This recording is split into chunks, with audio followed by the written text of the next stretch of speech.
Lightning is a powerful natural phenomenon that occurs when electrically charged particles within a cloud discharge and create a sudden burst of light and heat. This discharge can also create thunder, which is why lightning is often referred to as a thunderbolt. While lightning is a fascinating sight to behold, it can also be incredibly dangerous, with the potential to cause significant damage to property, start wildfires, and even harm or kill individuals who are struck by it. Despite advances in technology and safety measures, lightning strikes remain a significant threat, particularly in regions where thunderstorms are common. It is a natural weather phenomenon and occurs about 2 billion times a year around the world. Providing support for those who have been affected by lightning strikes, including survivors and their families, is critical to helping them recover from the trauma caused by this natural disaster. The African Centers for Lightning Electromagnetic Network, ACLE Net, is a not for profit organization with national centers in Africa and registered as an NGO. We have Dr. Mary Ann Cooper, the co founder and president. She is a retired emergency physician and professor who began working with lightning survivors over 40 years ago and has been working with lightning safety activists for nearly as long. The organization she co founded in 2013 has protected thousands of school children in Africa and inspired similar lightning safety organizations to form in South Asia and Latin America. Welcome, Doctor. Thank you. Thank you for having me. Dr. Marianne, what was the beginning? What inspired you to work with lightning survivors, and what is what is the significance? What are the numbers that are affected here? Okay. Thank you. The short side of the story is there was a high voltage electrical injury before I started medical school, somewhere in our distant family. And the family asked me a lot of questions. Of course, I didn't know anything yet. I hadn't started medical school even. By the time I finished my residency training in emergency medicine, you're required to give a lecture. So I put together a lecture on electrical injuries because I finally had a chance to spend the time reading and thinking about it. Somebody held up their hand and said, well, what happens with lightning? I don't know. I went home. There was nothing in the surgical textbooks. There was nothing in the internal medicine textbooks, and there were no textbooks in emergency medicine yet. And so I pulled all of the medical literature I could find on lightning cases and found that there was this one doc reported one case, another doc reported a couple cases, but nobody put it together so that as an emergency physician, I would know what to tell a family if their son was come in hit by lightning. You know, what complications would there be? Was he going to live or die or anything? So, and I knew nothing about lightning at the time, so I coded all of those cases for everything I could think of. And back in the key punch card days of computers, somebody ran it through on the back of their deck, and we came up with several correlations which still hold to this day.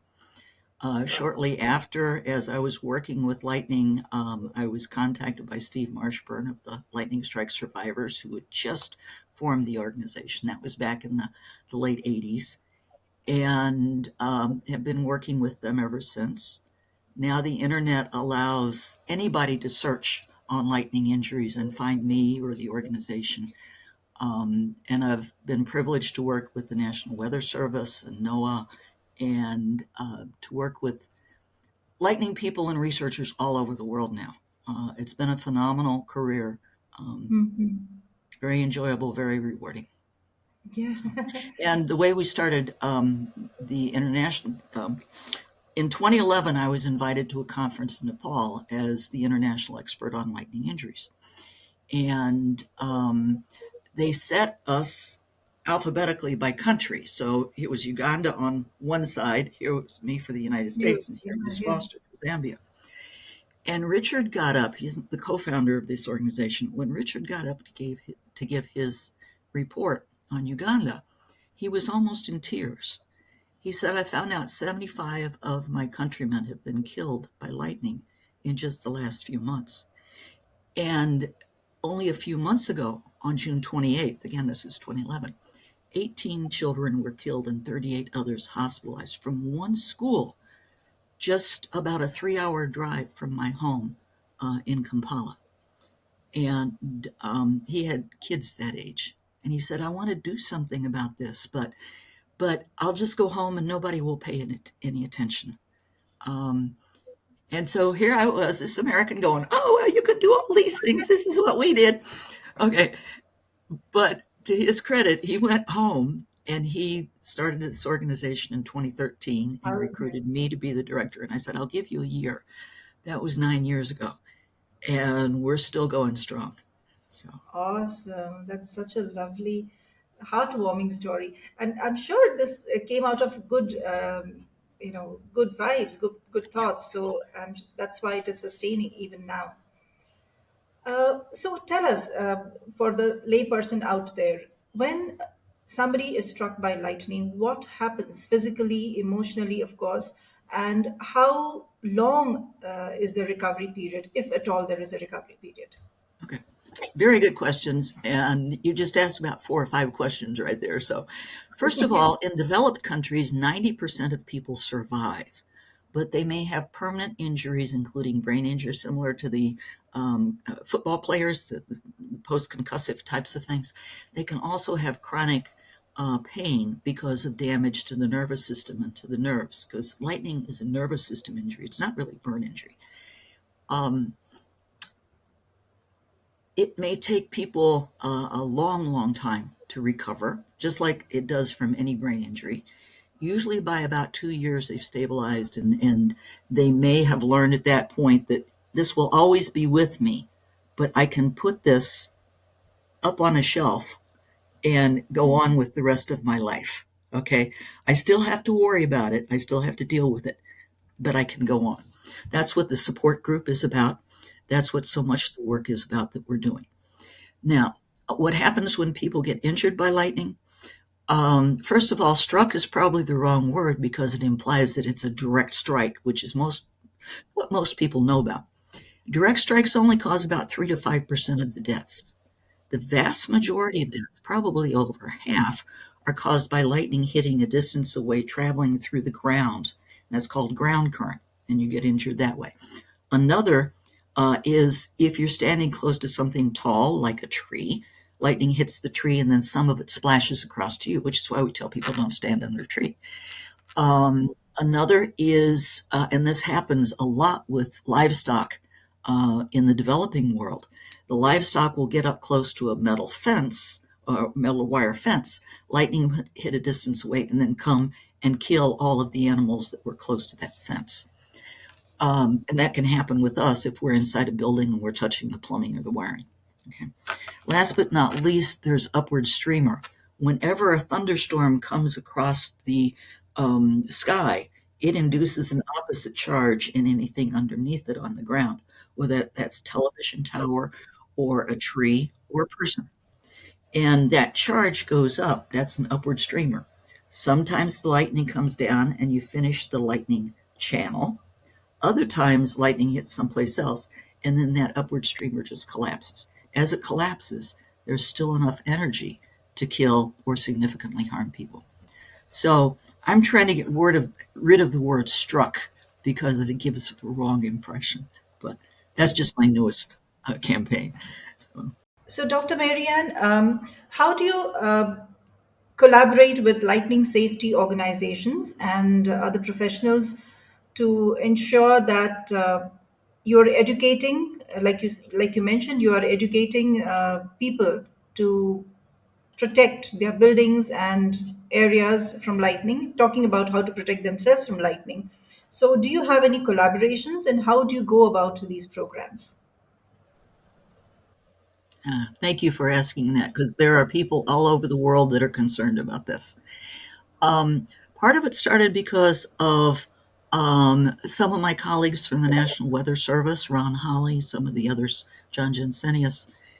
We worked in the United States for over 20 years to decrease lightning deaths by nearly 2/3.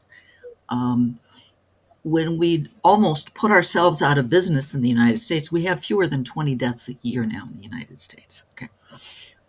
Then some of my colleagues and I started going international, and by then we knew all of the lightning research people all over the Uh-huh. world. We soon got lightning safety and medical effects as one of the sections of the international conferences on lightning protection in physics and electrical engineering. So they were very kind to us, and many of them are also concerned about lightning injuries. And they are doing what they can. We all share everything. The lightning community is a very warm, wonderful community without a lot of backbiting or competition. So if I have something, I'm more than happy to have Sriram in Nepal use it. If he's got something, he's more than happy to have Daniel in Colombia, South America, use it. So, during COVID, we ran educational conference on International Lightning Safety Day and other times for up to 300 people from 18 countries across 17 time zones. Wow. So it's a group that isn't frequently in contact and supports each other, is working to get their governments to Mhm. realize that lightning is a Mhm. disaster. Disasters are the definition of disaster, according to the World Health Organization, World Meteorological Organization, the UN, and people like that, used to be more than 10 deaths in one incident Wow. at one time from one Oh, thing. Well, that's okay, but how often have you been in an earthquake? How often have you been in a tsunami? How often have you been in a tornado? But how often do you see lightning? right. Lightning may only cause one or two deaths per incident, but over the period of a year may cause more deaths than all of those other Yes. disasters combined in your country. That's exactly what Sriram Sharma found in Nepal when he did the study. And as a result of his study, finding that lightning was the number one weather killer in Nepal, the government is now focusing on that and making changes in their approach. Mm. This is a huge problem all over the world. It's been estimated that thousands and thousands, I mean, a quarter of a million people are injured or killed every Mm. year. And that's an estimate from 20 years ago. And we've got a lot more population and more lightning now, too. It's a huge problem, and ACLE Net, ACLE Net, is trying to is just trying to bite off the pieces that we Mhm. can, working with governments to educate, doing Mhm. public service announcements, um, collecting the largest database on publicly available database on lightning injuries in the world. Now is on our website for anybody to Mhm. use who wants to Mhm. do research. Protecting schools, because that's where we found the number one risk was the 50 to 70 kids crammed together in one schoolroom, as often happens in Africa. And those schoolrooms are not protected. So when there's a thunderstorm, many, many children can get injured or killed. They scatter when they see a thunder clouds coming close to their Mhm. school because they've seen their friends and their brothers and sisters killed by lightning often because it frequently affects schools throughout Africa. Um, our goal is not just to put lightning protection on those buildings, it's also to teach about it, but it's also to make those kids feel safe enough to finish their day in school, to Right. graduate, and to help themselves and their country and their families. Yes. So so we're taking lightning protection and lightning safety piece by piece because it's so huge. We can just nibble at the edges right now. Yeah. One of the problems is the funding for this because it's such a specialized area. Most people don't aren't Mm. aware of the Mm. risk. They may be aware of lightning in their own community, their own country, but they're not aware that it kills so many people in the developing countries where people don't have safe places to go when a thunderstorm comes in your area. Mhm. We all live in the developed countries, we all live within a few feet and a few seconds of reaching a safe Super. building or a safe vehicle where we can shelter. 90% of sub Saharan Africa is not lightning safe. You're still talking about homes being made out of mud brick with thatched roofs or sheet metal on the top held down by a rock. Those are not lightning safe buildings. So people are at risk 24/7, 365. Absolutely. So it's a huge thing that Yes. we're trying to do and trying to access funding to do as much as we can in public education. I'm sure anybody who's listening to this and watching this, please, if you could help in any which way in terms of funding for ACLE Net, it would be much appreciated. Let's take a break to understand what Chezuba is. Everyone at some point ponders on how this beautiful life can be made more meaningful. Maybe you're a leader trying to enhance your employees' experience at your organization. Or you already work for the community and seek volunteers with state of the art skills to strengthen your nonprofit. Whatever your situation, know that you can make a difference. Chezuba began with this very vision, a vision to facilitate every skill and every passion in the world in meeting a social need. Corporate volunteering has several benefits for both businesses and organizations. In parallel, experienced and enthusiastic volunteers join NGO workers, enabling them to serve the community more effectively. Chezuba offers everyone looking to add purpose and meaning to their lives a chance to connect or volunteer virtually with nonprofit organizations from over 100 countries around the world. Visit www.chezuba.net and explore opportunities to find meaning. Chezuba, your platform to do good. And now, back with our guest. Uh, I Thank you. also mentioned this Dr. Marianne.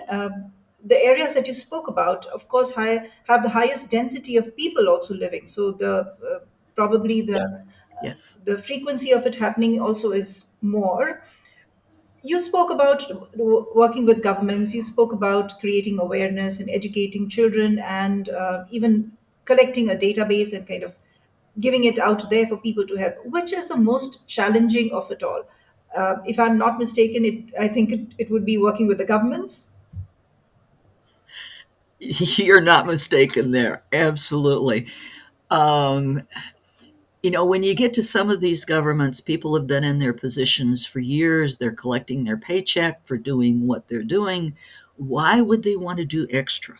Why would they want to take extra time? Why would they want to sign something that's going to cause them or the people that they work with to do more? Um, so we're constantly beating our heads against a wall.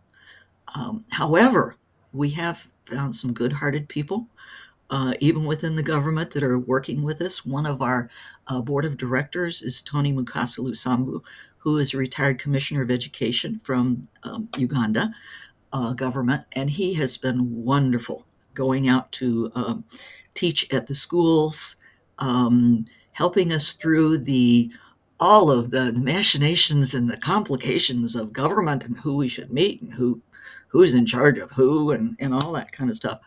Um, and we're hoping to recruit more people who, in the United States, we've always taken all of the lightning safety work out of our own pockets, out of our own time. We don't get paid for it. We may have wonderfully enthusiastic people in the developing countries, but they don't have the same kind of resources we True. do. So if they're going to go out to the schools to educate and do lightning safety and work with the district officials to put better lightning protection on the schools in their districts, we still have to support that. We have to buy their fuel, their hotel time, and they're taking that time away from their families.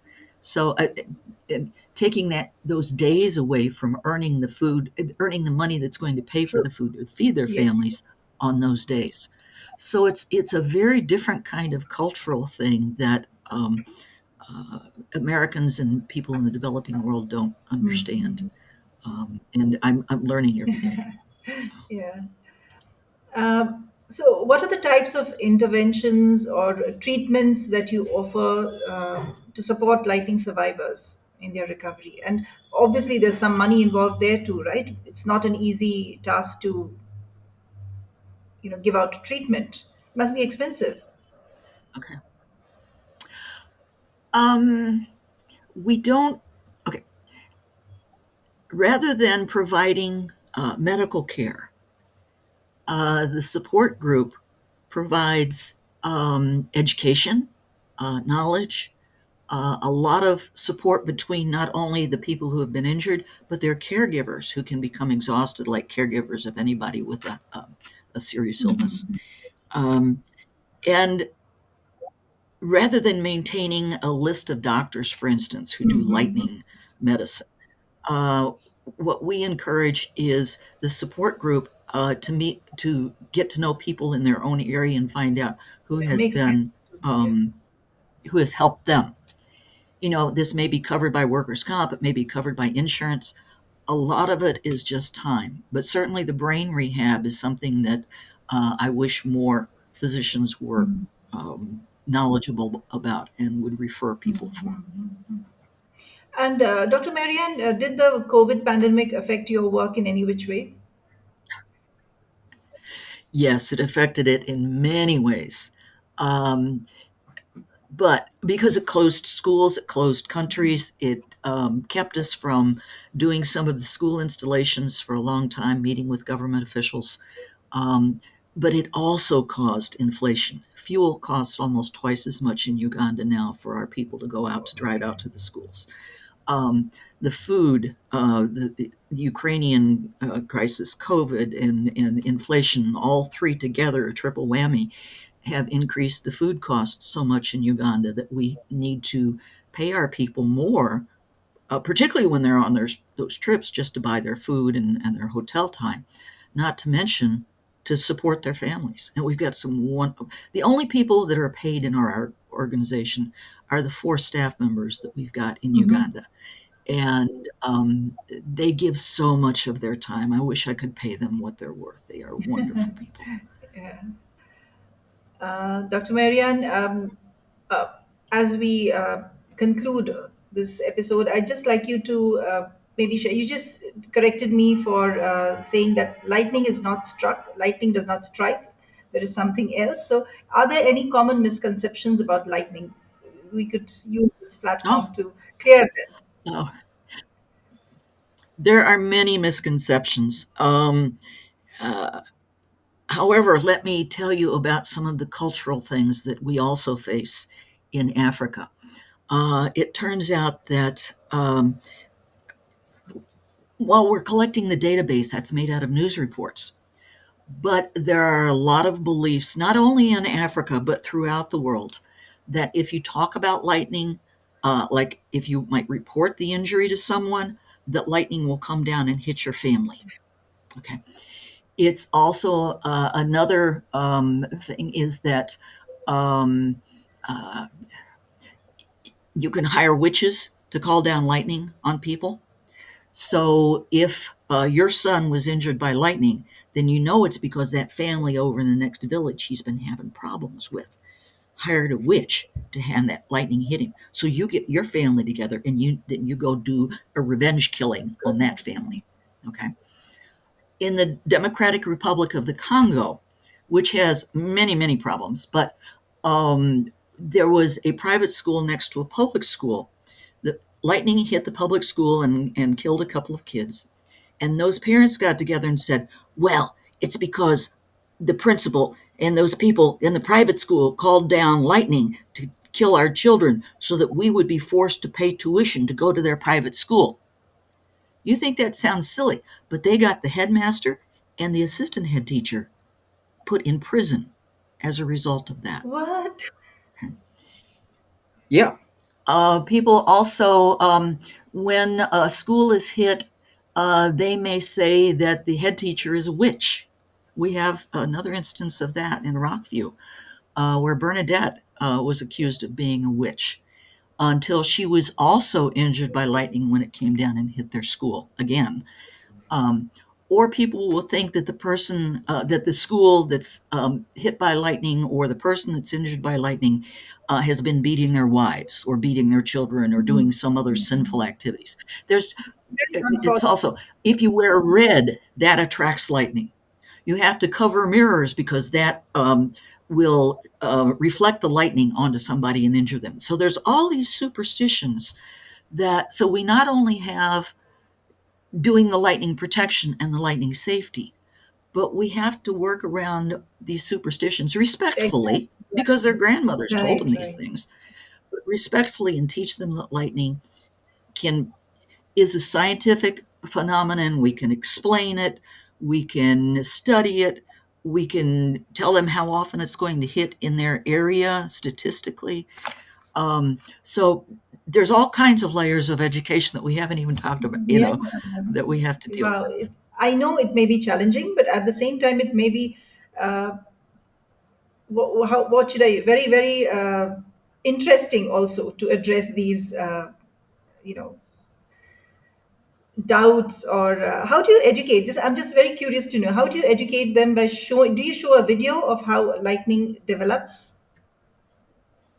I would love to do that. However, only 37% of Uganda is electrified. Uh, We go out to these schools and they have no internet, they have no electricity.